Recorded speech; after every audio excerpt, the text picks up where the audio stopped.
జూబ్లీహిల్స్ నియోజకవర్గం అభివృద్ధి చెందాలంటే కాంగ్రెస్ ను గెలిపించాలని పంచాయతీరాజ్ గ్రామీణాభివృద్ధి శాఖ మంత్రి సీతక్క ఓటర్లకు విజ్ఞప్తి చేశారు. జూబ్లీహిల్స్ ఉప ఎన్నికలో భాగంగా బోరబండలో కాంగ్రెస్ అభ్యర్థి నవీన్ యాదవ్ తరఫున కార్పొరేషన్ చైర్మన్లు మువ్వా విజయ్ కుమార్, మండ్రు శోభారాణి, స్థానిక కార్పొరేటర్ బాబా ఫజీయుద్దీన్ తో కలిసి ఇంటింటి ప్రచారం నిర్వహించారు.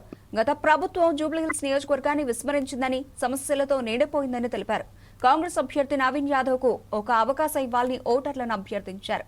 ఆయనకు అవకాశం ఇస్తే నియోజకవర్గాన్ని అభివృద్ధి చేసి చూపిస్తారని తెలిపారు. ఉన్నటువంటి మరి గోపి గారి కుటుంబానికి 3 సార్లు ఓట్లేయడం జరిగింది. మన నవీన్ యాదవ్ మరి అనేక సందర్భాల్లో ఎక్కడ కష్టం ఉన్నా మరి అన్న అంటే నేనున్నా అని, తమ్ముడు అంటే మరి ఎంతో ఆప్యాయంగా వచ్చేటువంటి వ్యక్తి ఈ రోజు మన ముందుకు రావడం జరిగింది. కనీసం 3 సార్లు ఎమ్మెల్యేగా ఉన్న గత ప్రభుత్వంలో ఎలాంటి పనులు జరగలే, కనీసం రేషన్ కార్డులు కూడా ఇవ్వలే, పేదలకు ఎలాంటి సౌకర్యాలు కల్పించలే. మరి మన గవర్నమెంట్ వచ్చిన తర్వాత ఈ యొక్క జూబ్లీహిల్స్ నియోజకవర్గంలోనే మరి నవీన్ యాదవ్ గారి ఆధ్వర్యంలో దాదాపుగా 150 కోట్ల వర్కులు మరి ఇప్పటికే శాంక్షన్ చేసి పనులు ప్రారంభించడం జరిగింది.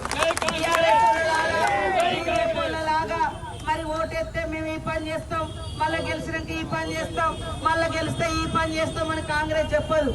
చేసి పని చూపించి ఓట్లు అడుగుతా ఉన్నాం. ఈ రోజు పేదల కోసం 200 యూనిట్ల కరెంటు యూనిట్లు ఫ్రీగా ఇస్తున్నాం. బస్ ఫ్రీ నడుస్తుంది. రేషన్ కార్డు కోసం 10 సంవత్సరాలు తనలాడింది, ఇప్పుడు కూడా ఒక ఇక్కడ తిరుగుతుంది.